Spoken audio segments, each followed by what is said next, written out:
欢迎回到节目现场，我们要带大家来看到美国真的是大乱哦。现在看起来哦，这川普强硬的派兵真的惹民怨。好，那真的是满街都是军队，为什么呢？我们看到就是这个第三世界，有人是在网络上说啦，看到这段影片哦，他直接讲说，哇，这是第三世界香蕉共和国疯狂影片哦，生活在一个满大街都是蒙面军队的烂国家，真的是糟透了。然后他后来就说，哦，等等，我的错，那是芝加哥，哇，芝加哥竟然变成这个样子了。好，甚至哦，大家也发现到有一个就是美国移民跟海关执法局发布用平板推车运走抗议者，你看到旁边这个图，那纽时说这是在俄勒冈州的波特兰市，有一名抗议者双手被反铐在背后，那俯卧在金属平板推车上面被运离现场。所以现在美国的内战内乱很多而且现在反对川普派兵进驻伊利诺州跟芝加哥市要提告了。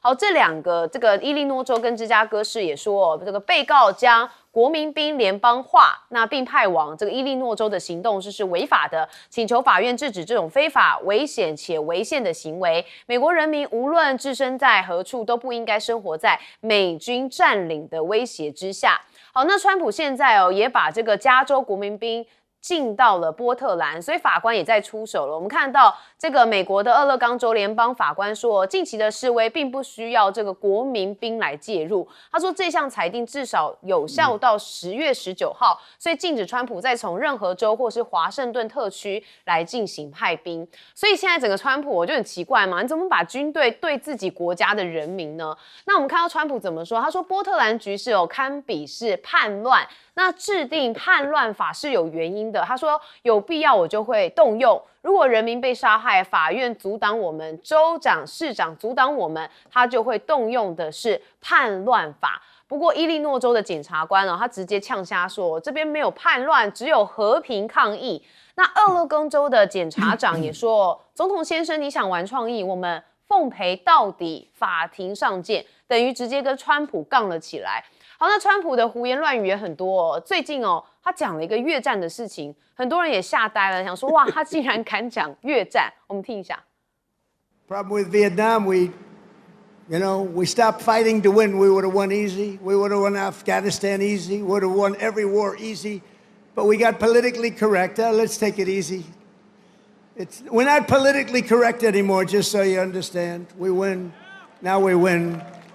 好，他说他们求的就是胜利但是把越战讲出来，越战对美国来说是奇耻大辱呢。好，所以有网友就说阿川也是勇，敢说越战，他当年可是公开当了逃兵的。还有人说有本事就先把防弹玻璃撤掉啊，说他是这个嘴炮谱。好，那我们看到央视的玉渊谈天则说现在美军会议之后，高级将领不是辞职吗？他说这是内讧加剧还是一个实力焦虑呢？这美国的战略收缩，军方的内斗整个大升级所以美军虽然收缩，但是仍然借着小规模的行动在维持霸权的象征。印太现在不再绝对优先。那纵观以上美军军费是吃紧的，内部又矛盾，外部反弹，已经难再维持全球的一个警察地位好，那当然美军现在是不是真的输了呢？我们看到中国大陆他们确实现在战机表现非常的亮眼。首先带大家看到的是中国大陆研发下一代的重型运输机说类似波音一升融合了实验机。那我们看到这个图就是中国大陆军方正在规划的下一代战略运输机它采用的是一升融合配置，那外形呢跟波音 X48 实验机有几分的相似。那载重是达到120吨，航程6500公里，而且显化的强化在印太地区的远征，还有全球的投送能力。好，另外呢还看到是中国大陆的这个歼50的照片也曝光英国智库是判断说这款外界暂时称这个歼50的6代机预计会有一个优异的逆踪还有超音速的巡航能力。所以中国的军事航空专家就说了，这歼50它的特色就是机身尺寸比较小，机重性也比较高，所以未来的角色应该是以制空为主。那除了夺取制空权之外，也可能担任的是歼50的护航任务。好，那再来就要讲到歼10嘛，歼10系列哦，这个大家都很赞嘛。那这个歼11一战成名，哪一个战役呢？就是之前5月这印巴战役的时候，它也在这个空中哦击落掉多架的战机嘛。那现在总设计师也首度揭秘3大技术亮点，说从武器的挂载能力从10多种提升到40多种，那配备先进也有一些这个远控阵雷达哦，说什么看得多、看得远、看得准。好，那中国研制这个改进型的超音速哦多用途战斗机歼10C，那它在承继了一些气动布局的基础上面，实现了作战系统的跨代升级，所以它变成是一个全方位作战的这个多用途战机。所以确实中国大陆在战机上面也是一直不断在更新、在进步。好，但是我们看到美国现在大乱的话，恐怕对外界更是自顾不暇。我们先问赖老师，川普为了解决国内的经济问题，用关税然后要联准会要降息，但是我们看到他的关税政策造成现在的物价一直在上涨。到10月份的时候，目前来讲所有的统计数字出现了，就是他们的物价上涨很有可能会加速了，因为这些进口商他们的还有就是零售商他们的存货都已经耗尽了，本来消费者只负担1/3的关税，现在鲍威尔他们估计要负担2/3的关税，所以物价会从10月一直飙上。那它也造成了全世界经济大乱，也造成美国的经济大乱，美国的经济也衰败了。那同样的问题，他想要解决他的城市的治安不好，然后他锁定的都是民主党所治理的那些州的大城市，而且特别选定都是民主党而不是共和党选定的是民主党的这些城市，然后要治理它的治安，结果你是由中央政府而不是由地方政府来管，中央政府就直接插手进去，插手进去派的是国民警卫队。问题就在于你是治标不治本嘛，而且你只在激化跟当地的人跟你的更大的对立面，所以就造成了城市的更大的混乱。我们现在看到了，他要解决治安问题，结果带来治安问题；要解决经济问题，结果给自己的国家带来经济问题。现在大家都在问说你说关税是万灵丹，结果你执政到现在已经10月了，你的经济一筹莫展，还是在继续衰败中。他说再给我一点时间，明年我们再来看。那就是代表他从上任以来到现在，他的经济是每况愈下，这第一个。第二个，他的治安在他目前插手管理的情形下也是每况愈下。那他要把这个美国带到什么地方去？美国情况是越来越混乱。好了，那他到这个把所有的将领都集中800多位，将近1000位都集中在那边训话。训完了以后，有几位高阶将领，而且都是最重要的高阶将领。一位是管全球打击的，就是核战略的高阶将领，他不干了，他要提前退休，说生涯规划、家庭因素。家庭因素我们都觉得好熟悉然后另外一位是管特战的，也是司令，那也不干了，也要离开了。结果他想去这个展示美国也有很强的军力，我个人觉得93对于这个川普来讲刺激很大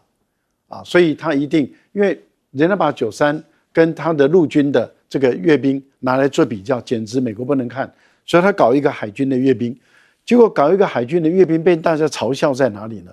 不只是他讲话被嘲笑，最主要是你到自己的国家的军队，而且是在航母上，航母里面没有外人了吧，都是你的军人吧，结果演讲还要用防弹玻璃，这代表什么？连自己的军队、军人、军官、士官、士兵都不信任。你想想看，这样的三军统帅能够统治什么国家？好，所以他的国家现在大乱嘛。好，厉将军。我现在美国明年度的他国防预算编列的已经是达到1兆美元这么多但是我讲2个数据，我们都知道，川普要发展的他所谓金琼计划。光金琼计划，当然白宫自己是说将近2000亿美元要发展，那已经就占了这个1/5了，对不对？那他都前任还讲说他 F-47 6代战机的计划也200亿美元。那这样这个其实外界评估来讲的话，你金融计划其实2000亿是做不出来的，可能甚至要到6000亿。所以很明显的就是美国国防来讲的话，它的军费不足以让他再担任一个全球警察、全球部署的这种角色，所以他势必是这次赫格塞斯讲话，原意其实最主要是他要将全球的这种战略部署改成自己讲的美国优先，也就是说防卫美国为优先，包括他的金熊计划，包括他的 F-47等等的这种计划。但你这是未来势必是要裁员嘛，要裁军嘛。那你要裁员裁军，我们都可以了解。那你要跟官兵讲清楚，你不能用羞辱的方式。所以我们台湾叫做打掉杂质，你知道这些将领是不是在这个川普或者赫格塞斯的眼中是认为他们是杂质，要将他打掉？那你应该，我觉得你应该尊重军人，你好好跟他沟通，对不对？后续来讲的话，这个只退不进，用这种方式慢慢来减少它，而不是用羞辱的方式叫人家走人。我觉得你太急了，这么快你就要任内，你就要达到缩减你军力的目标。那我们看到美军是这个样子，但是大陆来讲，它解放军尤其是刚刚这边讲的，它新型的运输机，其实我们听到它名称定的叫做运40现在有运20、运40。运40来讲的话，目前这个只是还处于研发的阶段。我有看到他们大概各种的这种数据已经研究出来，但是真的实体飞机还没有做出来。但是理论上面它是可以带到多少120吨那么多。那120吨的是什么概念呢？运20来讲的话，只能带66吨，将近是现在运20的1倍载量。它的运输量大家看过俄罗斯最大一架飞机叫 AN-124，在这个俄乌战争一开始就被打掉，那世界上唯一那架，它的运量差不多，那架运量是150吨，可以运到那么多，可以实现它全球战略投重的一个目的。好，我们接着问苑教授，美国乱了，美国大乱了，活该啊！这是川普是美国人自己选出来的，因为大家要了解啊，那个川普用兵的地方啊，全部都是在民主党控制的区域，尤其是几个重要的大城市啊，像波特兰啊，或者是芝加哥啦、洛杉矶啊什么的。川普本身来讲，首先第一个他是民选的，第二个的话呢，他不用国民兵，用的是直接用军队，甚至用的是海军陆战队。这个派出来的话呢，这个军队直接镇压，为了要解决城市内部里面的危险。我曾经看到一个报道，芝加哥市区的市民的话，感觉到可以在芝加哥的 downtown 喝咖啡了，因为什么呢？因为坏蛋通通被抓走了，长得不行的也被抓走了。那么这种情况下的话呢，我必须要问一个问题啊，未来呢？美国的未来是什么呢？美国的未来的话呢，完完全全凭感觉吗？然后呢，现在川普派军队来大城里面抓什么呢？抓非法移民啊，对不对？而且抓得越抓越厉害。这里面所产生的一个结果的话呢，大家都知道啊。我讲一句良心话啊，在我们成长的岁月当中啊，美国是全世界的一个定锚的一个单位啊。我们所有的人读书都为了去美国啊。那现在话呢，成了这个结果了。大家知道这多严重啊！另外，川普那边瞎吹牛啊，讲到说什么打越战他可以打胜了。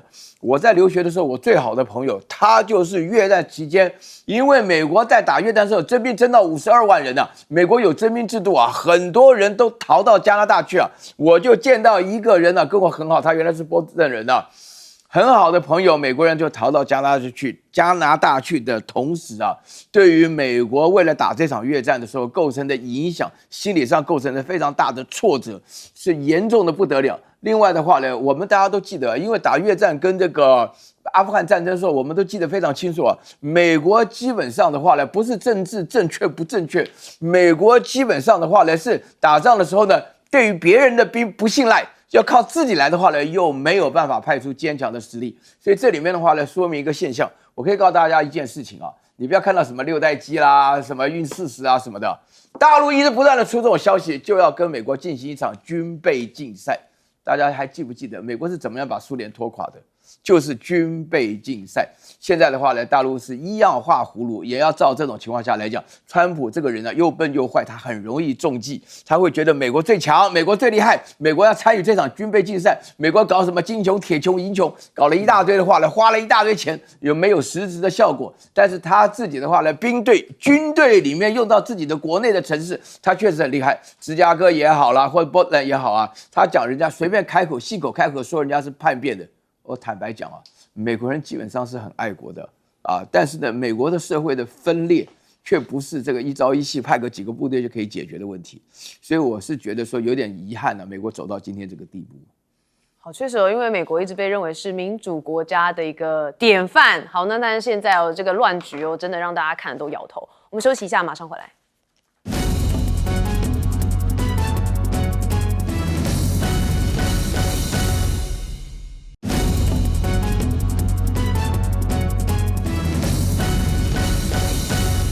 欢迎回到节目现场，我们持续要来谈谈，就是川普跟习近平之间的见面。好，因为10月底在韩国庆州 APEC 峰会，两人应该会见面吧？好，我们看到的就是呢，川普会的脚步近了。美国的前官员说，习近平可能会要求美国对台湾来进行表态。好，这是美国的前副助理国务卿柯庆生哦，他则认为说，习近平在谈判当中可能会要求美国对台湾议题表态，包含反对台独，还有甚至支持两岸和平统一。但这样的大型交易其实不符合美国的利益，所以他认为达成协议的几率并不高。好，但是川习的结果，蛮多学者是期待的哦，说现在印太蛮怕美中协议牺牲到盟友的利益。好，因为现在呢，就是美中关系处于一个变动期嘛，所以充满了不确定因素。那印太国家现在都是静观其变。有人认为说，这印太国家很怕美国会不会为了跟中国达成协议，可能就会牺牲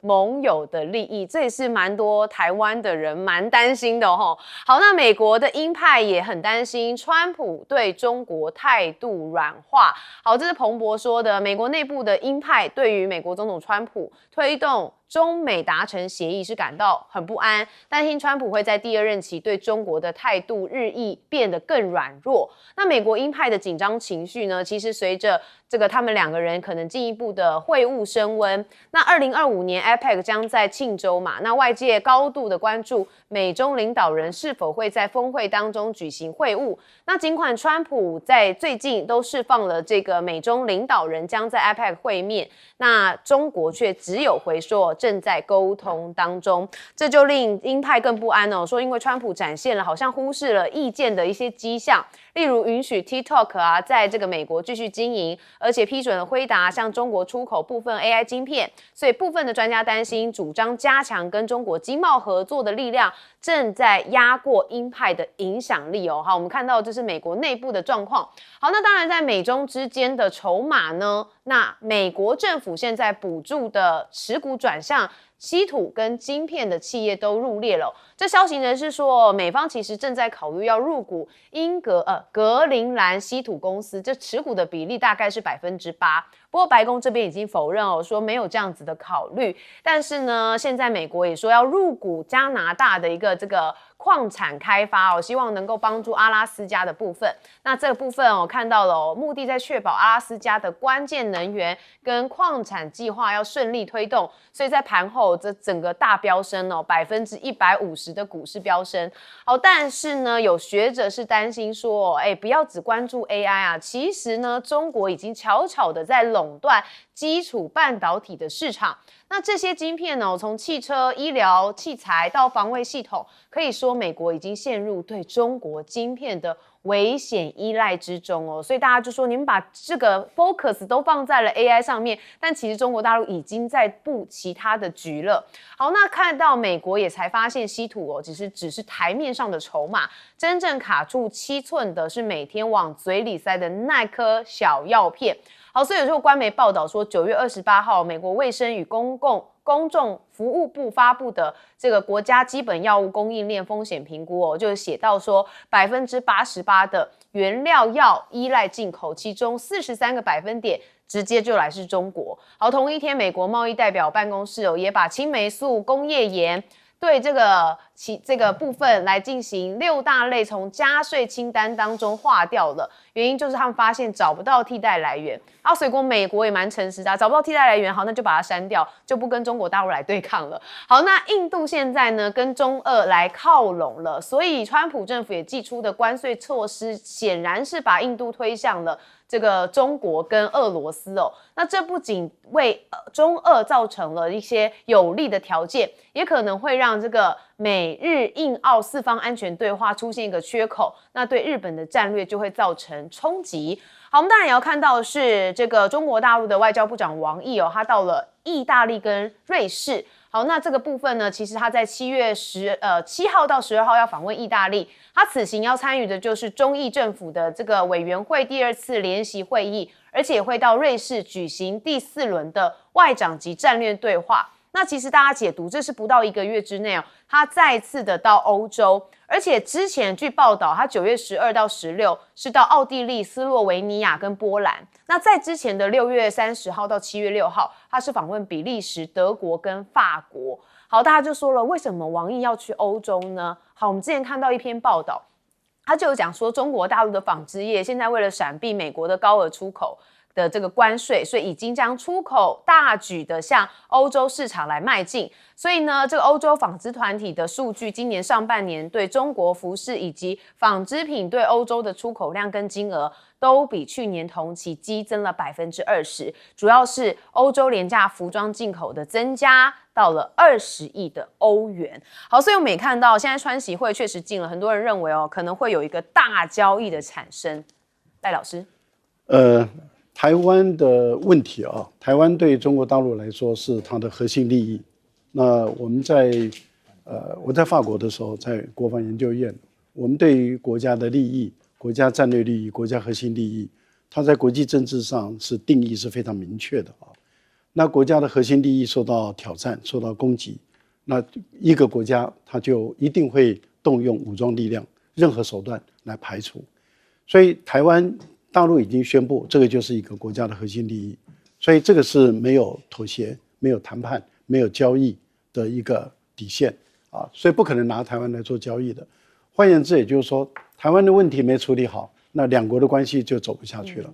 你美国如果对台湾的问题没有处理得很清楚，那中美的关系就走不下去，也不需要走。那中国大陆目前的整个大方向，其实是在向美国脱钩的一个方向在走。所以我们在8月份的数据看得很明白，大陆出口到美国的贸易减少了33%，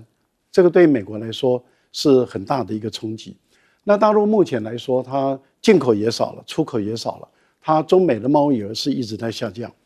以目前来讲，如果说中美的贸易额下降到15%以下，甚至到10%的话，那美国的经济跟中国就没有完全紧密结合了。这个时候基本上来讲，发生军事冲突的可能性就升高了，因为对中国的整个冲击面就下降了。那以现在的情况来看，大陆它的对美国的政策跟态度其实越来越明确，就是我不卖，我也可以不买。那它稀土可以不卖了，但是基础药它未来也可以不卖，它的医疗器材它也可以不卖，而这些也都是卡美国脖子的东西。很多人说，哎呀，这个因为美国高度依赖这些基础药、原料药，所以美国去除掉关税。其实中国大陆也可以不卖了，这个才是一个致命的一个问题。只是这个手段还不会拿出来，那是在排顺序，什么时候丢出来，这个是一个不卖。第二个就是不买了，不买，例如说过去还是要买大豆，但是今年开始大豆不买了，然后现在也出现了高粱不买了，也很有可能在未来玉米不买了，然后牛肉不买了，龙虾不买了。一旦开始出现不买的时候，那这个对美国来讲冲击就大了。那为什么要这样做？这样做的目的就是创造谈判的筹码，双方谈判的可能性越来越大。美国的鹰派现在担忧的是什么？担忧他没有饭吃了。因为川普如果回到他刚上任的2016年、17年的那段时间的对中国大陆的政策，那他就走回务实派了，不再走仇中反中。那这些鹰派的他就没有官可以当了，没有饭可以吃了，所以他们就很焦虑、很紧张。这目前他们的论断就采用激将法，说川普软弱了，川普把美国的国家利益让给中国。好，我们接着问岳教授。我觉得这里头当中的话呢，大家要搞清楚一件事情，就是说在国际关系里头都是讲在实力地位上出发的现实主义。我觉得所有的可能性都存在。尤其是像川普这样子的人做事的风格的话呢，大家可以注意到哈，就是川普有可能会基于眼前的利益的话呢，会出卖掉可能各式各样他原来要保护的地方，因为川普说明了他不愿意再当这个世界警察，然后的话呢，他也不愿意为了其他的国家废他们的一兵一卒。川普建立了伟大的军队，就是要在国内部署，而且不愿意到外面去打仗。所以这里面讲起来的话呢，就是说美国的很多官员非常顾虑到川普有可能会出卖台湾这个事情。我们这边也有这个盛嚣尘上也有这种说法。那最近华尔街日报来讲的话呢，就是说拜登时代的不支持台独不够，要反对台独，这里面是讲的非常明确啊，这是有报道的。所以说在这种情况之下，那么川普本身来讲的话呢，到个10月底的时候，也就是这个月底的时候呢，在韩国开的 APEC 会议当中，会是有看看是有这种发展的哈。那么这个事情当中的话呢，不管怎么讲来讲，那么这个对于台湾来讲不会是一个很好的消息了哈，因为至少的话，在目前这种情况下，那么川普要做这种事情，那同样的理论的话呢，有关于国际政治的话，可以更进一步的发展到，大家可以了解到，像印度转向大陆啦，或是这个王毅啊，这个刚刚前不久又去了这个东欧啊，现在又到了西欧啊什么的，这一些事情的话，我觉得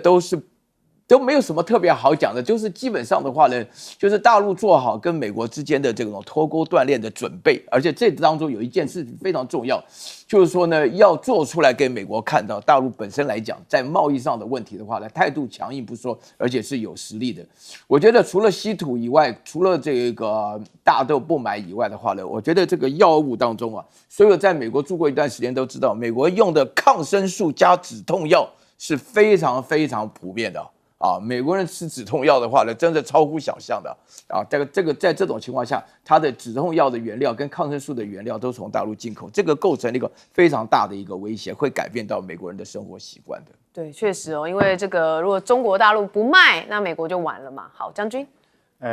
大家可能很讶异哈，这个我们在讲说晶片，我们都认为说是美国在卡中国晶片哈，但是可能大家不知道，其实真成熟晶片是中国在外销，而且中国外销量非常大。光去年来讲哈，它外销到国外去，成熟晶片它就销售了140亿美元，极可能是世界上面出口最高的成熟晶片。那现在来讲的话，当然这个先进晶片来讲，当然是可能被美国卡脖子，但成熟晶片来讲，反而是中国来讲是可能是出口量是即将达到世界第一。你要知道，其实民生很多用品是用的是成熟晶片。这个所谓先进晶片，我们大概用在手机或者 AI 哦，这东西才用到先进晶片。但是包括我们的这个汽车里面很多的晶片，大概都是成熟晶片，就是28奈米以下，大概都称之为成熟晶片。甚至于说是冰箱啊、电视，你只要看到那种所谓的自动控制，包括机械本身来讲，都是用28奈米。那如果中国现在产量这么大，会不会反过来在成熟晶片来讲，变中国以后会去卡美国的脖子哈？这可能性是很高，因为美国来讲的话，它不只是先进晶片想要从台湾讲，其实它成熟晶片它产量也很少。为什么会这样呢？因为这个晶片代工本来就是一个这种资本密集，还有技术密集，还有人力密集的一个产业，那时候要很多钱才做得出来。那美国当初他就觉得说这个花很多的电力，花很多的钱，然后污染也很高，他们自己就不生产这种晶片，就变成说是中国大陆在代工在生产。那第二个来讲的话，我觉得美国这关税战打下来，你知道后面来讲，你看印度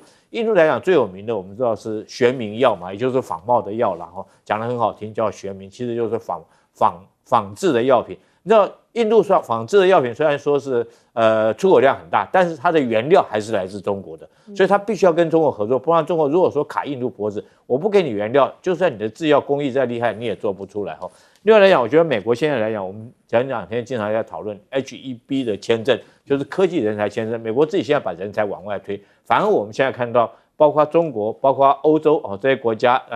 既然你美国不要这些高科技的人才，那我们这些国家就欣然的接纳这些高科技的人才。所以我觉得川普这把下来可能把全世界这个不管是在这个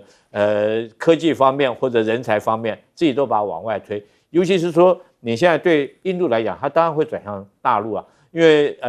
这个美国来讲，对莫迪来讲还征收50%的关税那么高。甚至于扬言要因为他去进口俄罗斯的原油，要提高对他的关税制裁。那我想说，莫迪本来就是这种个性嘛，他本来就是这个随风转舵，我们讲是骑墙派，但你也可以说他是务实派啊。当你美国对我来讲的话，不是很友善的话，那我当然会去找对我友善的国家，那就是中国哈。那除此之外来讲的话啊，包括欧洲也是一样。你知道中国本身就是它制造业就是很强大，这是一个现实的一个事情。中国人口就这么多哈，有10几亿的人口。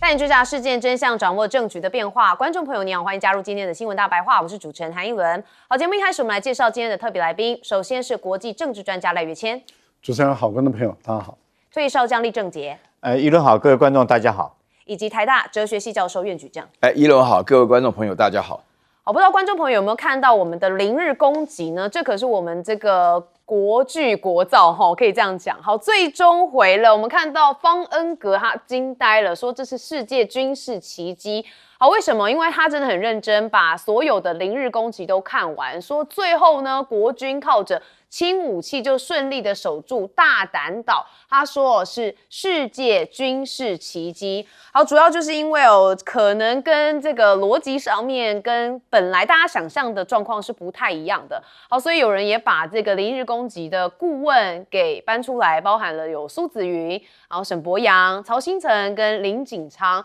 好，那就有人讲说啊，民进党沈伯洋担任顾问这抗中神剧0日攻击最终回展现了宇宙军事奇迹，因为100多名的国军拿着轻武器打爆了解放军，守住了大胆岛，说真的是相当厉害也希望如果未来有可能的话，可能也要这样子比照嘛，但我们不希望有战争出现啦。好，那当然有人把这个过去苏贞昌前院长讲的一句话拿出来说，最后剩一只扫帚也要跟他拼了。好，一只扫帚能打战吗？那青鸟也说这个最后结局他全身起鸡皮疙瘩啦，说真的是超好看所以各自网友有不同解读嘛。那当然也有人觉得说这个根本人家是无人作战导弹下来你守个毛线说真的有点不太好。好，那有人说我们守住了，但是不符合现实啊，所以有人就做了这个0日攻击，这个日改成了0制攻击。好，那我们也看到现在呢，台派也很开心，为什么呢？因为日本的高市早苗他已经当选了自民党的新总裁。那我们看到民进党的立委全部都是欢腾，好，齐声祝贺，像是邱意莹说他是安倍路线的坚定支持者。王定宇说安倍路线获得主流民意的支持，那甚至郭国文他自称认为自己是亲日派嘛，好，这个安倍路线再确认台日会更友好，所以民进党坚定说未来只要台湾有事就是日本有事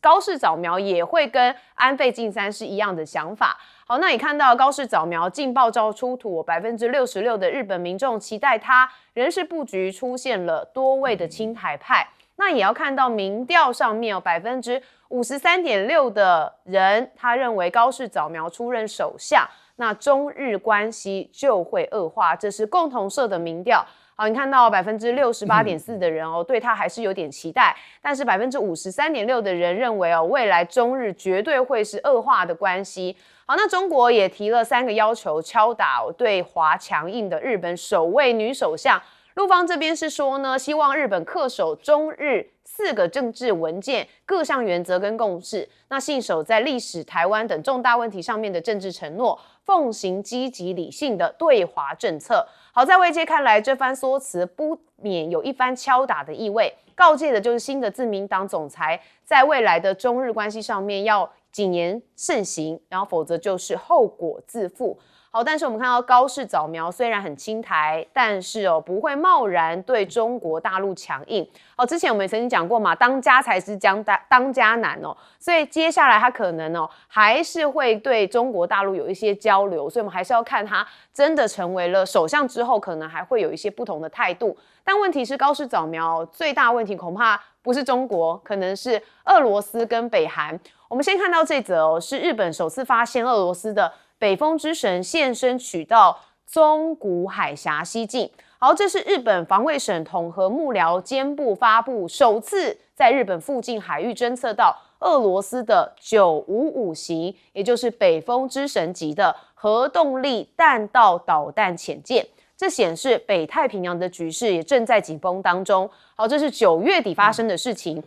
那我们再看10月2号发生什么呢？北韩的骇客又出手了吗？这是日本的金融巨擘这个旗下的一个子公司金传遭到了骇客入侵，而且损失的金额达到了2100万的美元。那链上侦探呢，就是专家指出说，从这个攻击手法看来，这起窃币案疑似就是跟北韩骇客组织有关系，所以也引发了市场的高度关注。所以现在高市早苗，未来可能还是除了中国之外，俄罗斯跟北韩可能也是他必须要关注的目标。所以现在看到，眼看美国顾不上中俄要收缩，这个日媒竟然焦虑上了，也就是非常焦虑的意思哦。这美国预计在今年10月要发布新版的国防战略，那这份文件呢是美国国防政策的核心战略蓝图，那指导美国在国内外的防务方向。所以这次新版战略的文件可能会预先着示警，说哪些事情的优先重大调整。那日经亚洲就说了，如果川普政府是全面的奉行本土优先的话，那其实亚洲很难完全幸免，所以这种战略收缩也将会对日本造成一个严重的影响。好，我们先看到就是零日攻击因为他讲的都是国防的部分，不过他从第1集讨论到第10集，很多人就说这个争议也蛮多的，当然也有人是看好啦，但最后一集我们看到方恩格有一些意见，认为说是世界军事奇迹。好，我们就先问这个战略将军厉正杰。我想说，这个人家有一句话说，没有尝试，你也要看电视嘛。你们这个拿国家补贴那么多的制作费用去拍了一部这种抗中神剧，那真的是这个笑话百出哈。我这边因为我以前就在大嶝岛服务过哈，所以我对那个岛我非常了解。这一张照片是我自己亲自拍的哈，这个大家可以看一下。那我大概很简单将这个岛介绍一下哈。其实，议伦，如果你来当指挥官，你来拍部电影，你也不会拍这种剧情出来。为什么？我讲一下。从这边，这个大嶝岛长，这个就0.79平方公里，是很小。那这个这个是这边是这个北山，我们称之为北山。那拍照这个山头叫南山，那中间是一个中央沙滩。那往这边往北，大概4.4公里就是厦门。4.4公里，距离有。这个在海上距离有多近呢？我有一年在这边这个我就把这个所谓播音站声音打开来，结果金门的教育局打电话给我，金门教育局说，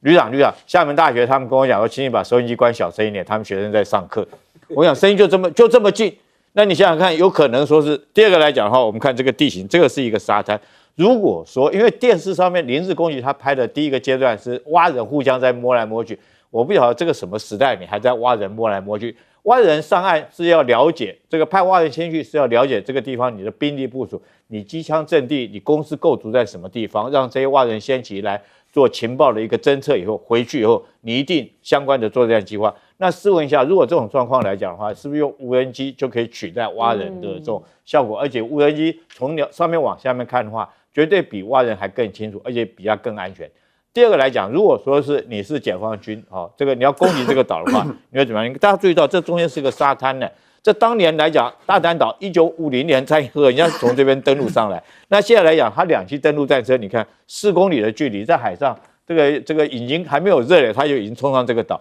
你怎么可能拿轻武器去打掉战车？第三个我讲很简单的，就是说，如果说他用武装攻击直升机，也很轻松的就过来哈。我这边也讲一段，有一年来讲的话，我在这边哈，结果对岸也是透过金门县政府跟我打声招呼，说明天我们有一架直升机要做地形的勘测，你不要误会哦，那个是民用看地形的直升机，而不是军用直升机，你不要把人家打下来了哈。所以你看这个距离有多近，那代表说是这个，如果人家要拿你这个岛，是不是用直升机或者是用这个战车就可以上来了？那你想想看，你用轻兵器你怎么去对付？另外来讲，我记得去年这个当然是这个图还想得早。去年来讲，大家应该都有印象，就是我们就是发生在二嶝岛，二嶝岛就在这边这个有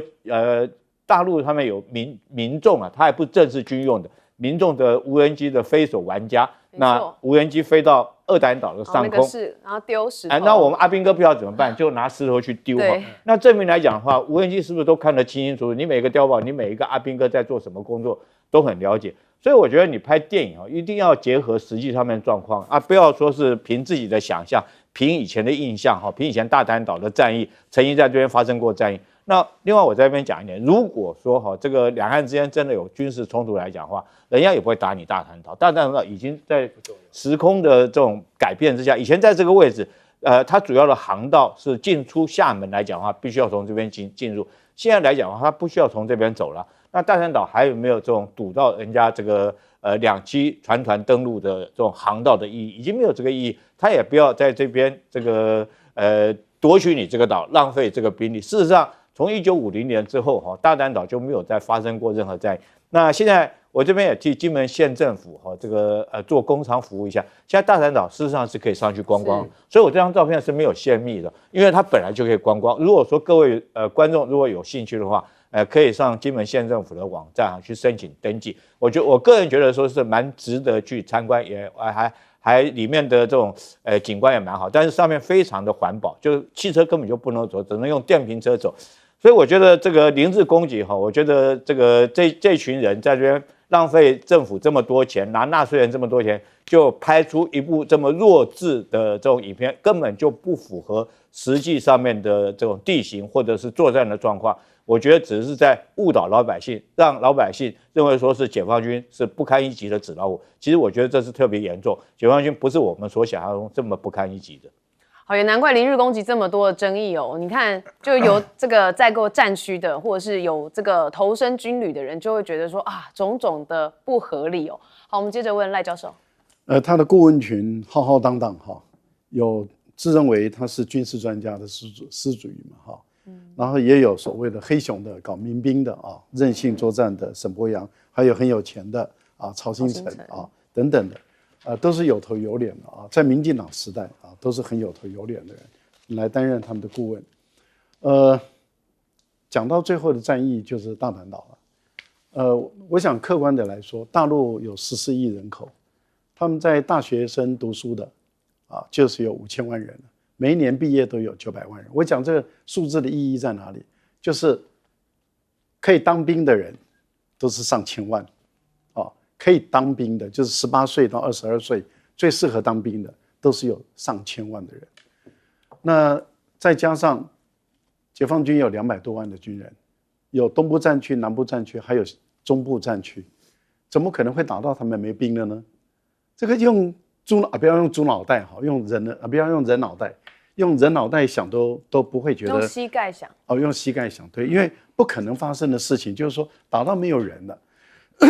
大陆的整个工业生产能力有多大？简单跟各位报告一下，中国大陆的全自动化就是用机器人，一个中国大陆的机器人的使用率是占全世界的总和。中国大陆的生产制造工业的生产制造能力占全世界30%，那它的武器弹药、武器装备还有兵员，什么时候会有缺乏的一天？没这种事情，所以连这种事它都可以编出这个样子来，我都觉得真的是匪夷所思真的是匪夷所思。要多少弹打多少弹，要多少战机有多少战机，要多少直升机有多少直升机，要多少远香火的导弹有多少远香火的导弹。坦白讲，无人机中国大陆那更是全世界无敌手，那怎么可能会被你打完的一天呢？我就觉得想都想不通。就是说，花人民那么多的纳税钱，然后去对不起台湾的人民，把台湾的人民当作智能不足人，我觉得这个是对台湾人民的最大的侮辱。也就是拍出一个您刚讲的逻辑上完全不通，而且让大家觉得智能有问题的这样的一个连续剧或是一个电视剧，它基本上是轻视我们，瞧不起台湾民众的智慧。我觉得不能够不尊重台湾的人民你拿人民的钱，你就要拍出一个像样的一个电视，你拍不出一个像样的电视，你就是对台湾人民的不尊重、不重视，而且浪费台湾人民的钱。寄望于这个高市早苗能有多大作为？各位看一下，日本现在在中国大陆也不过就是不到大陆的1/4，再强调日本现在在大陆不到1/4，日本最顶尖的大学在大陆前10名排不进去，大陆前10名的大学，日本最有名的东京大学都排不进去。那这样的一个国家，你说在大陆眼中已经不是平视你，是俯视你。那你寄望于一个俯视你的一个高市早苗，你说你今天民进党雀跃不已，我就不知道他雀跃什么。好，袁教授，我接着聊一下高市早苗哈，因为的话呢，这个大家要知道，高市早苗的整个奋斗过程的话呢，就是靠极端的极右派的几乎几近疯狂的不承认这个慰安妇，不承认南京大屠杀，不承认731部队每一年8月15还要固定的参拜那个靖国神社那个鬼庙好几次。我要告诉大家一件事情，他现在突然当选了首相以后他出现了一个非常矛盾的一个现象因为我最近看到这个情况非常奇特，台湾也高兴，大陆也高兴大陆高兴，希望高市早苗不要改就是这样子干下去为什么因为什么呢？中日之间有笔账要算借这个机会刚好把这个账算一算嘛，大家来认知一下这里面的情况。我们不要讲别的东西，因为你政治人物的话呢，你平常为了当选，你当然要走极端，但一旦当选后，必然会不敢这么极端。我们就要看一下，我们要看一下高市早苗本身来讲的话，所做立场，他现在已经很明显的出现改变，嘴巴上的话呢是不愿意改变那么快，实际上的做法上来讲的话，就有这种情况。那另外的话呢，对大陆来讲的话呢，谨言慎行，大家听起来很熟悉就是王毅前阵子对卢比奥讲的话，就叫谨言慎行那现在的话呢，谨言慎行的话呢，后果自负。大家知道这什么意思的话呢？就是说，日本目前为止的情况，他没有这个能力跟大陆硬跳。但是我必须要强调一个事实：日本人打从心里就看不起中国人。说句良心话，喜欢日本的人都看不起中国人。大家一定要注意这个事实，因为这个事实的话呢，让中国内心很受伤。这种累积出来的怨恨的话呢，会慢慢增加。而日本现在面对的情况，不是只有大陆一国，是中俄朝3国联合起来面对。尤其日本习惯性的、长期以来历史上的最害怕的就是俄罗斯人。现在俄罗斯的话呢，本身在整个日本的北边就开始循环了，绕什么的。你以为他是没有配合的吗？你以为他是完全是按照自己的意愿吗？错了，中俄朝他们3个一起共同要来搞这个日本里面所出现的一个结果。所以我觉得民进党，我如果说是民进党聪明一点的话，就不敢这么高调的庆祝民进党现在讲什么话开始预测那个什么邱意莹啦，什么王定宇啦什么的还有什么郭国文什么的，他们基本上都会预测高市早苗做什么，